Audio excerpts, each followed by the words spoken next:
Does might make right, or should we be nice? This is a little explanation of the ethics behind being nice, or the will to power, and basing this on a study of animals and humans and why both dynamics are important. So, in the wild, with non-human animals, we have, here's our cheetah. It could be any other animal virtually, but for the cheetahs, might makes right. To be prosperous, you need to be fierce. To take resources from other cheetahs so that you get the gazelle to yourself or as much food as you need. For a cheetah, if a cheetah was nice, they could be nice to their offspring. But in general, being nice is a bad idea for a cheetah because resources are scarce, and if they want to have their tummy full, they're going to have to be fierce. It's going to be might makes right. In humans, you notice a lot of the same dynamic of people feel like they have to be top dog, they have to assert their authority in order to get what they want. That's not entirely wrong. But in humans, you can also notice there's this thing called being nice. And especially in more recent times, it is emphasized as an important value. And so I've wondered a lot about why in humans being nice is considered a kind of badge of honor, but also a liability, and how those go together. So what I realized is humans are largely unique. There are a few other examples. There are ants, there are honeybees, and maybe a few mammals. But humans are rather unique in that if humans want resources, so I'll just draw like a money bag, humans can work together, and when several humans work together, they can get more work done than all of them separately. And as a result, there is significant value in working together. And because there's value in working together, that in turn means that if I'll call them A and B. If human B suffers, human A suffers too, assuming that they work together on something that helps their lives. And as a result, human A might be nice to human B if that will help them work together to produce more and enrich both of themselves. Because in Cheetah Kingdom, cheetahs don't make gazelles, they just hunt them down. They don't help improve their situation. They don't help improve the food population. They just get food. Humans can actively produce their own food, their own resources, and that's why being nice in humans can be helpful. But there are limitations.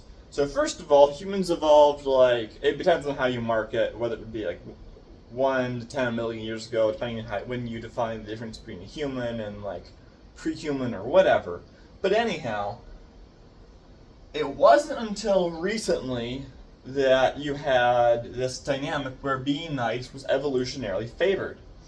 It happened maybe 1 million years ago or so. And so for all of biological history, it was might makes right. And then suddenly, with tribes trying to hunt down big game, it became valuable to be nice and empathetic to people who aren't even necessarily genetically related to you, but who work together to acquire resources. So, as a result of that, things don't just disappear and they're no longer evolutionarily valuable. They take time to do that. And so, for example, humans are still good at climbing trees, even though humans don't need to climb trees, because we descended from apes. We are apes, in a sense. And likewise, humans very much like bananas, not because humans were living with bananas in Europe or Asia or whatever for the last a few thousand years, but bananas were still what we evolved to eat as apes, and that's why we still love bananas. And bananas are still very healthy, despite having high sugar and all that. They're very healthy because were evolved to eat bananas.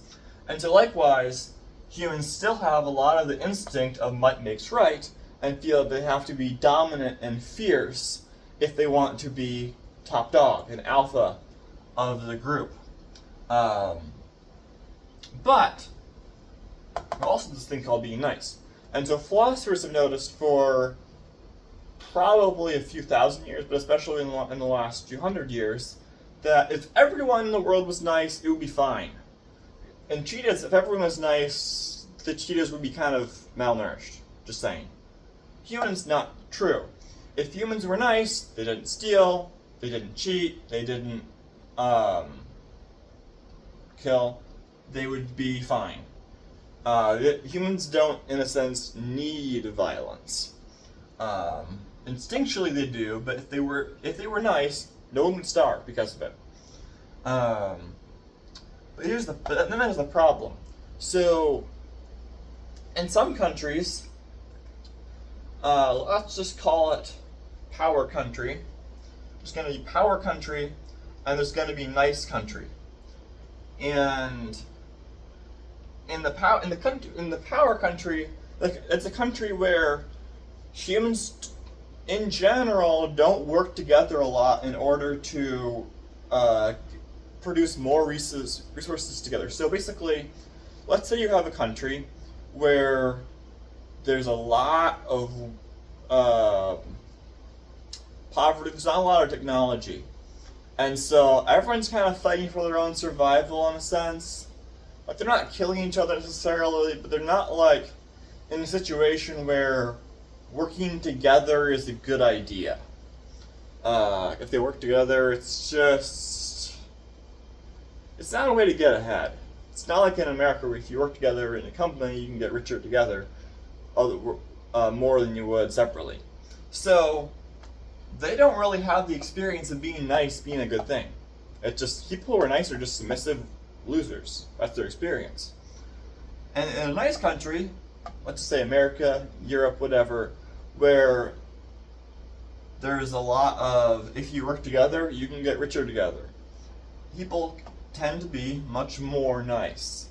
And so, I think we see this in immigration. When people move from what I call a power country, a country where might makes right, to a nice country, they see themselves as like, possibly, instead of being grateful, they see it more like we're being submissive, because in a power country, being nice is just the same thing as being submissive.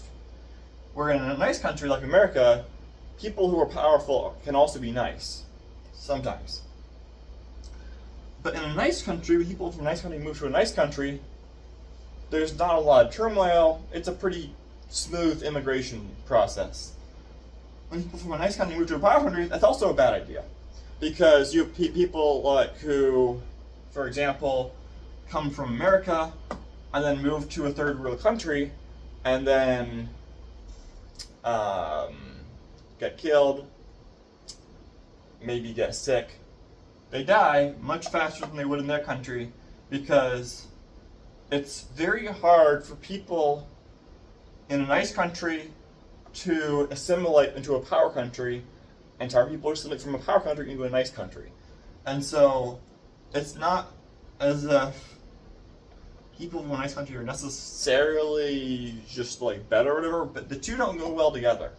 And this is when you have problems, when you have immigration that can lead to riots and all sorts of stuff like that, because these two values don't align very well.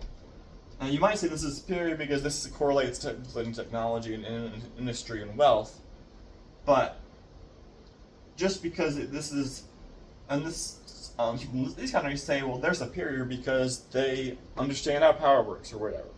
So I'm just saying the two don't go well together. So when it comes to coming back to being nice works when both, or the parties that are interacting understand that they are stronger together, working together to get more resources for all of themselves, and that's when you can be nice. And also people can be nice when they just don't care about each other. I mean, that's kind of true too, but in a lesser sense. So The problem is when people who don't mutually benefit from each other try to be nice sometimes, that's when things get very unpredictable and dangerous. Because the motive for being nice is gone. Some people still like to identify as nice, but other people won't, and that's when you can get a lot of problems with maybe you could say predatory behavior, or pathological behavior is the word I'm looking for.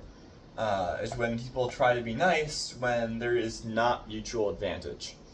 And mutual advantage requires not only that people can benefit each other, but are actually working to benefit each other. And so, which is clearly the case at like a company where people are working together. I mean, so in a company, sometimes you have a what makes right culture. People are trying to maybe work hard, try to prevent other people from working hard so that they can appear as the best worker to the boss. But the nice culture can also work. So let's say you have a car salesman. So in this case, you have two car salesmen. There's a senior one and a junior one. And whichever one sells more cars at the end of each month gets a bonus from the boss. And so there's two ways of doing that. You could have the senior one could just be like, I'm just gonna tell nothing to the junior salesman, so he doesn't sell as many cars, he doesn't know what he's doing. Or the senior salesman could tell the junior salesman, hey, if you, this may be kind of silly, but if you try to sell the car to the customer as, hey customer, this car is going to make you look so much more cool, therefore you should buy the car, let's say that's really good sales advice. And so the junior salesman sells more cars. And maybe he sells more cars than the senior guy because maybe he looks more handsome. I don't know. In that case, it's important that the senior salesman is clear to the boss that he is responsible for the junior salesman's increase in sales. So then he still gets rated as the best employee because he's being nice, which helps the boss because that means that more cars are being sold by both of them, if that makes sense. So in the first case, senior salesman does really well, junior salesman does not do well. So senior salesman sells 10 cars, junior sells 2 cars, so the boss only gets the profits from 12 cars. But if the senior salesman gives his advice to the junior salesman sells 7 cars, senior sells 10 cars, more cars are sold, which means the boss gets more money. So the boss should be happier. The important part, though, is the person who is being nice needs to make sure it's clear to the boss that he is responsible for work through his advice and help, which might not be on the record. So that's kind of the ethics of how being nice versus being dominant works.